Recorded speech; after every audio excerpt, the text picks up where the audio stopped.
Hello everybody, welcome back to another video. Again, one of the last videos that I will be filming in this space. As you can see, it does not look like I have been packing, but if you saw my previous video, you know that I was indeed packing.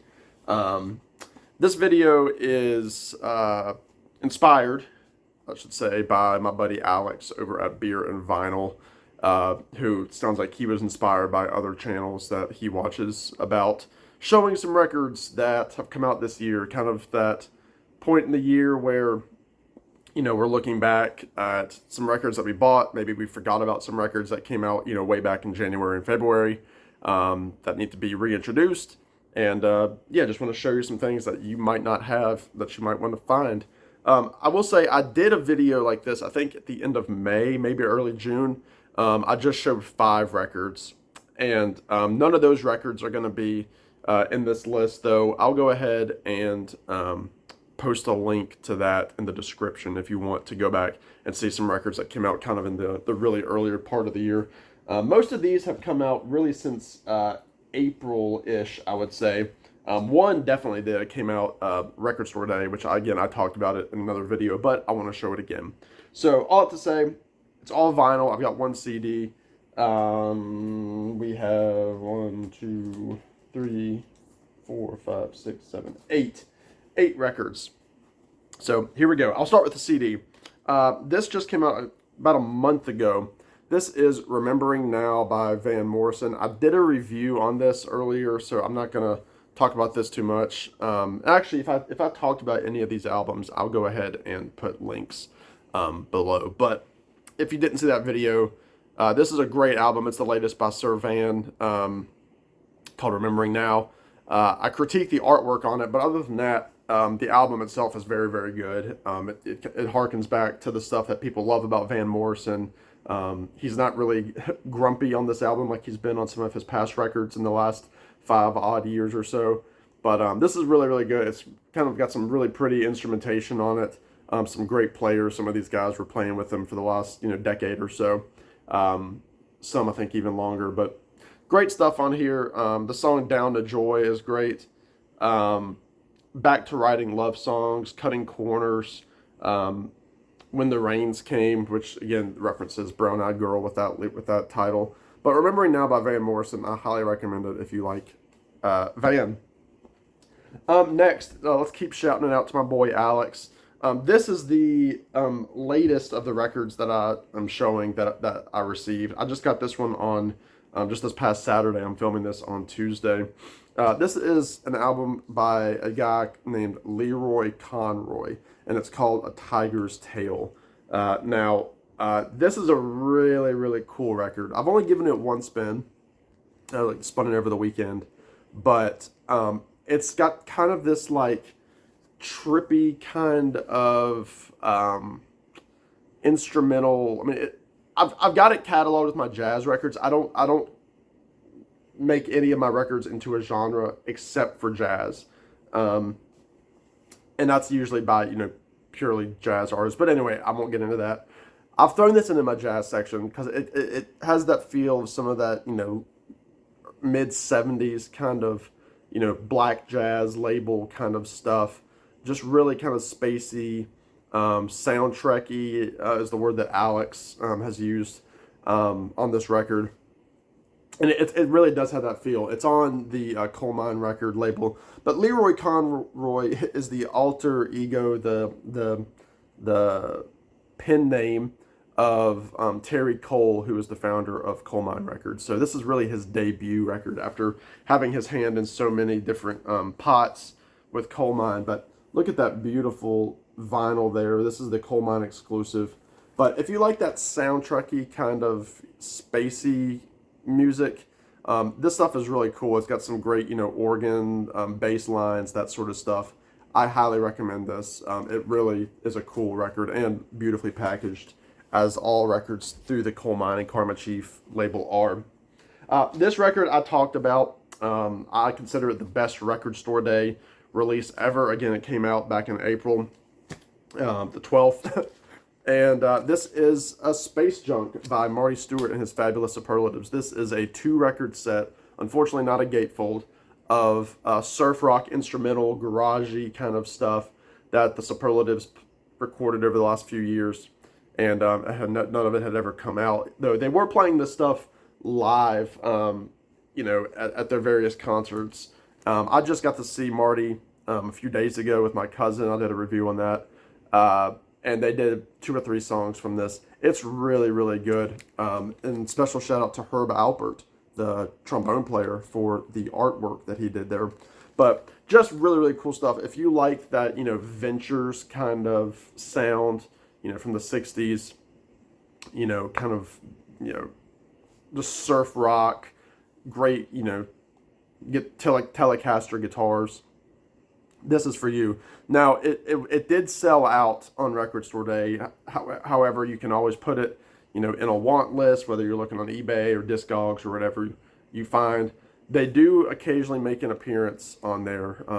It's not the cheapest record, but it's also not completely, astronomical. I think secondary markets are selling it for like $60 sometimes. Some are selling it much higher, but you might be able to snag one. But if you haven't already, check it out. There are a few singles on YouTube on the Marty Stuart channel. So Space Junk by Marty Stuart is the third one there. Number 4, again, these are in no order, I should say that. This is Rituals by a duo called Watch House, Andrew Marlin and Emily France. They are out of North Carolina. They were formerly known as Mandolin Orange. I've seen them twice in concert. Really, really beautiful acoustic-y tunes. Andrew is the mandolin player of the duo. Emily plays guitar and fiddle and sings. Andrew also plays several other instruments, but really, really pretty record. I love the production on this record. This one is quickly rising in the ranks. So we will see when I do my December, top 10, top 15, whatever albums of this year, where this one lands. It's beautiful. I've listened to it more than any of these others that I've shown, I think. There's one other exception, which is the next one, but where I'm battling out, which one I'm listening to more. But Rituals by Watch House, again, beautiful harmonies, again, husband and wife duo. Emily has this beautiful voice. I should show, just because people love it, the beautiful like sky blue looking vinyl. Check out the songs, Shape, Firelight, False Harbors, Endless Highway. There's 2 songs called Endless Highway. Endless Highway Part 1, and then there's a song called Sway, and then Endless Highway Part 2.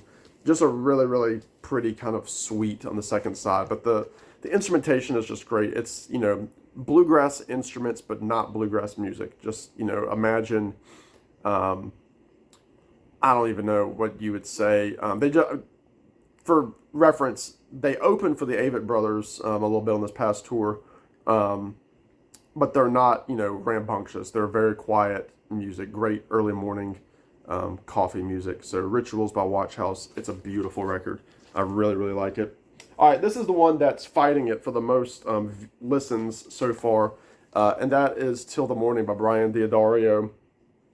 He is the older brother of the D'Addario brothers, who comprise the Lemon Twigs. This is his debut as a solo artist, though Michael is all over this as a producer and background vocalist and instrumentalist.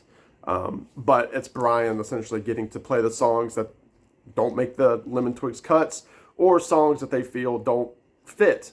Now, Alex showed this in his video as well.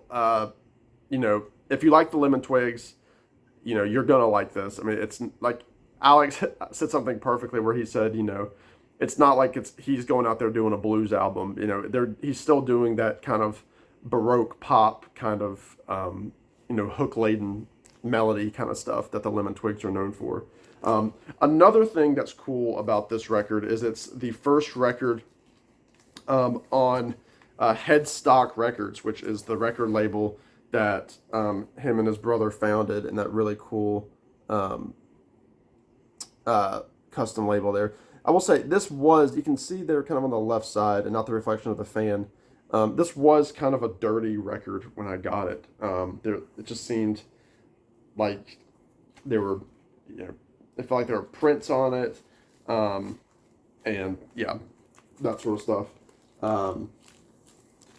So anyway, Till the Morning is great. Check out the title track. Check out the song "Nothing on My Mind." That's very much like, Last Train to Clarksville, Monkeys kind of sound. Um, Flash in the Pan is a good tune. But anyway, great stuff if you like that kind of Baroque pop. Um, I wouldn't say power pop on this one, but they definitely have elements of that on Lemon Twigs records. But, Brian Wilson type harmonies, that kind of stuff. So, Till the Morning, Brian D'Addario is up there for me. As is this one.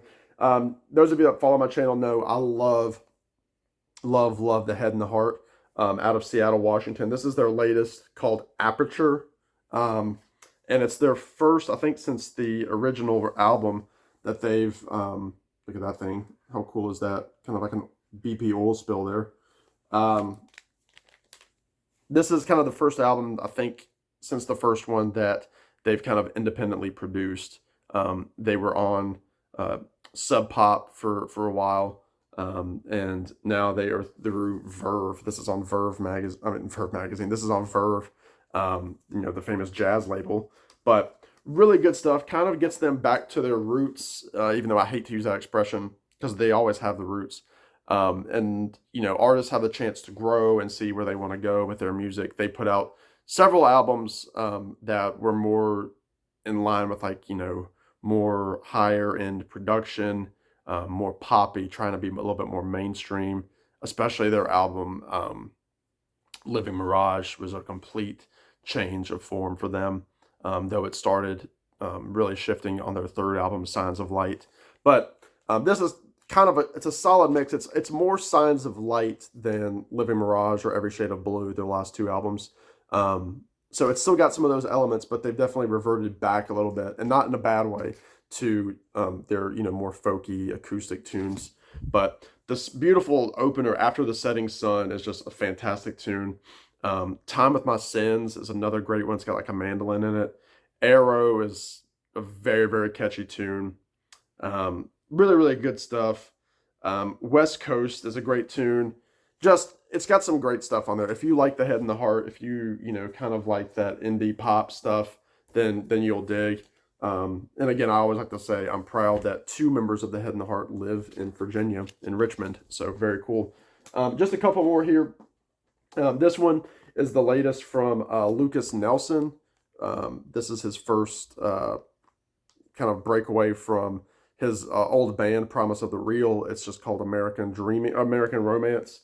And yeah, I'm not crazy about the cover art. I think it's like a conglomeration of 2 photos, but it looks almost computer generated. I don't know. But he's the son of Willie Nelson, as you probably know. That great vinyl there. Love that. But this is more of a I would say this is definitely more of a country record. More so than his last few. Lucas is usually more in the vein of, country rock, with kind of like, like he would fit in well with, like, the Wallflowers or somebody like that.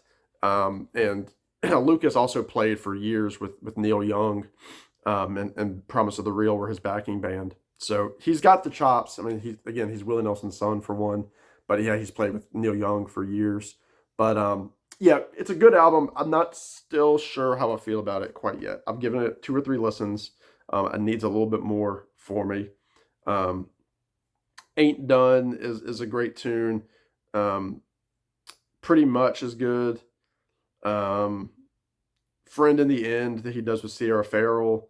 American Romance is good. So there's good tunes. He's a great songwriter. It's just this is me saying it. It's more mellow than what I want from Lucas Nelson. I kind of want him to bust out a electric guitar and kind of rock a little bit. But anyway, good album, American Romance by Lucas Nelson.